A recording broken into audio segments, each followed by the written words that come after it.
Scott, the only thing I would say to you is that obviously the Premier League did survive for 3 years without Rangers. So, and the crowds were still as good, and the TV money didn't go down. So, I don't know what it would be if both of them left, but maybe the same. If Celtic wouldn't have been in the league, it might have been the exact same thing. So, I think that what happens is if you take some people out, you find a level, right? And then if the people want to still go and support their team, I think that then the Leicesters and the West Hams become the top teams, and people will follow them. If all of these 6 teams, which the debt they were in, there's a good chance they went defunct. If they weren't there, the next teams would be the next 6 best teams. And it's not sorted yet because they are still in debt. So, but you don't think it will happen? You don't think that Celtic and Rangers will be going to England anyway? No chance. No chance. And why no chance? Because you don't get. Well, I'll tell you a story. Back in Barry's time, David Murray at the time, we thought there was a big story. It broke on Sky TV that Jeff Stelling was standing outside Lancaster House saying, "I can tell you that Celtic and Rangers will be getting into the Premier League." Celtic at that time were being courted by the people. It was David Dean from Arsenal who was saying, "Oh, there's a good chance. There's a good chance." Right? David Dean, the 20 clubs have to vote for them to get in. Right?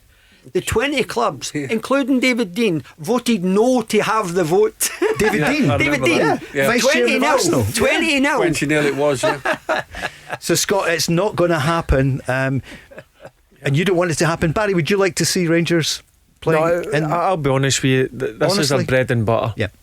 This is their league. This is where they're brought up. I wouldn't like to see them leave, I'll be honest with you. And listen, then another thing you've got to think of, if they did move, it's going to cost fans money to travel down south. Money's tight. So no, for me, they've got to stay in their own league. Although the way these things are based, it's mainly for TV that you'd watch. You go to the home games, you wouldn't go to the away games. But fans love travelling away from home. Sure, yeah. They love going British to watch Cup, their team. Maybe. Yeah. But I think Paul's a good point here. Over the last few years, Celtic and Rangers have done well to lift the coefficient in Europe. So our standing, even with the big 6 in and everyone else in, we've got a better standing in Europe than we've had for many decades. What do you think, John? You've played England and Scotland the same as Barry. Would you like to see Celtic playing up against your old club Arsenal regularly, or even a British Cup? Would there be space for that? Well, first of all, I don't think the Premier League, I don't think they'd be too welcoming anyway in terms of inviting Willie. Just explained there, the situation a good few years ago now when the whole 20 Premier League clubs decided no in terms of a potential move down there. But I also think as well that, Rangers and Celtic bring so much to Scottish football in terms of, not just financially, but the colour and the stadiums. Every stadium is full when Celtic and Rangers go there. Like, say for instance, Hamilton crowds, I'm not quite sure on the crowds.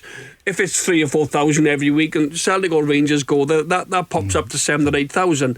3/4 of the ground is full because of the away support. Livingston will rely on Hibs, Hearts, possibly next season, Hearts for sure.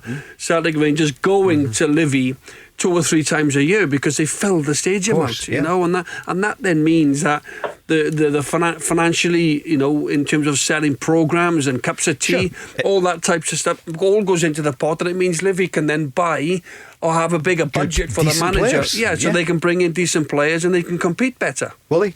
Great side story to that vote, the 20-0. The reason why Arsenal and the guys were pretending to Celtic and Rangers were going to get in, all they were doing was threatening the guys at the bottom so they would take less money. And that's exactly what these guys with the Super League are hoping will happen. But unfortunately for them, the blowback is so bad, there is no chance of that happening.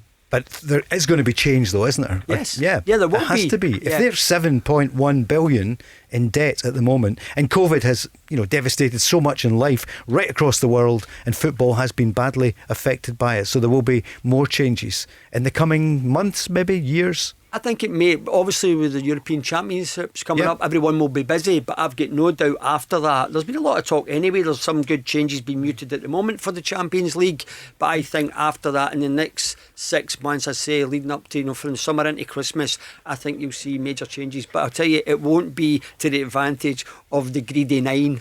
Tell Alexa to launch Go Radio or listen on the Go Radio app.